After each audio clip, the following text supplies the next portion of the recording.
అమ్మ నీకు వందనాలమ్మ అమ్మ నీ ప్రేమాని అమ్మ నీకు వందనాలమ్మ అమ్మ నీ ప్రేమాని అమ్మ ఎట్టలో మట్టి చిప్పావు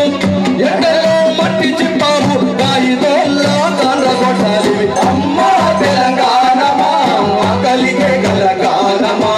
అమ్మ తెలంగాణమా కలిగే గలగానమా అమ్మ నీకు వందనాలమ్మ అమ్మ నీ ప్రేమాని అమ్మ అమ్మ నీకు వందనాలమ్మ అమ్మ నీ ప్రేమాని అమ్మ వందనాలమ్మ అమ్మ నీ ప్రేమాని అమ్మ అమ్మ నీకు వందనాలమ్మ అమ్మ నీ ప్రేమాని అమ్మ ఎట్టల్లో మట్టి చిప్పావు ఎట్టల్లో మట్టి చిప్పావు గాయిదోల్లా కర్రగొట్టలివి అమ్మ తెలంగాణమా కలిగే గలగానమా అమ్మ తెలంగాణమా కలిగే గలగానమా మెట్టు అడవులతోని కట్టుకుంది పచ్చని సీర కట్టుకుంది పచ్చని సీర కట్టుకుంది పచ్చని సీర ఆదిలాబాదు ఆకు ములిపి పెట్టుకున్నది నష్టపొట్టు పెట్టుకున్నది నష్టపొట్టు పెట్టుకున్నది నష్టపొట్టు అడవి తుమ్మతో దుద్దుకున్నది కళ్ళ కాటిగా దుద్దుకున్నది కళ్ళ కాటిగా దుద్దుకున్నది కళ్ళ కాటిగా కుసుమ పువ్వులు దూరము పసుపు రాసుకుందమ్ము కుసుమ పువ్వులు దూరము పసుపు రాసుకుందమ్ము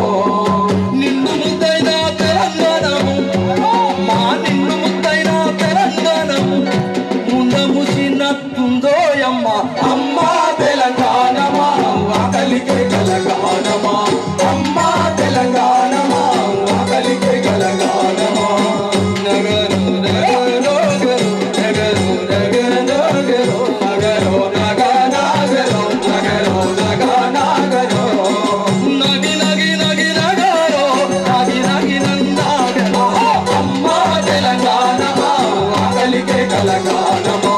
అమ్మ తెలంగాణమా కలిగే గలగానమా కలిగే గలగానమా కలిగే గలగానమా కలిగే గలగానమా కలిగే గలగానమా ఈ ఆకలికే గలగానం ఇంకా కూడా తెలంగాణ వచ్చినాక కూడా ఉన్నది. ఎర్ర ఉపాలన్న ఏం కోరుకున్నాడు అని అంటే ఒక్కడే గుర్తుపెట్టుకోవాలి, మనిషి ఎవరి కాడు ఎవడైనా బతుకుతాడు. బతరా లేదా పంది 10 పిల్లలు కానీ బతుకుతుంది. పంది అదేదో తీసుకొచ్చి పిల్లలకి ఎట్టుకుంటా. కుక్క కూడా బతుకుతుంది, కానీ జంతువులకు మానవులకు తేడా ఉన్నది ఇక్కడ. కాబట్టి ఎర్ర ఉపాలన్న తన కోసం బతకలే, తన కోసం బతుకుతే గనక ఈ గ్రామంలో 100 ఎకరాల భూములు ఉంటుండే, అవసరం అనుకుంటే ఆలయాల్లో పెద్ద బిల్డింగ్ ఉంటుండే, లగ్జర్ జీవితాన్ని గడిపేటువంటి పాటల మహనీయుడు, పాటల మహానుభావుడు. ఈ దళిత బహుజన పాటలు, ఈ తెలంగాణ పాటలకు ప్రథమ గురువు ఎవరన్నా ఉన్నారంటే ఈ తెలంగాణలో నిజంగా గద్దరన్న గోరటెంకన్న తర్వాత ఎర్ర ఉపాలనే ఉంటాడన్న సంగతిని తన పాటలు, తన మాటలు, తన ఆశయం అంతా కూడా తెలంగాణలో బహుజన రాజ్యం రావాలి అనేటువంటిది కోరుకున్నాడు. కాబట్టి ఆ దిశగా మనం అందరం కూడా ఆలోచించాలని కోరుకుంటూ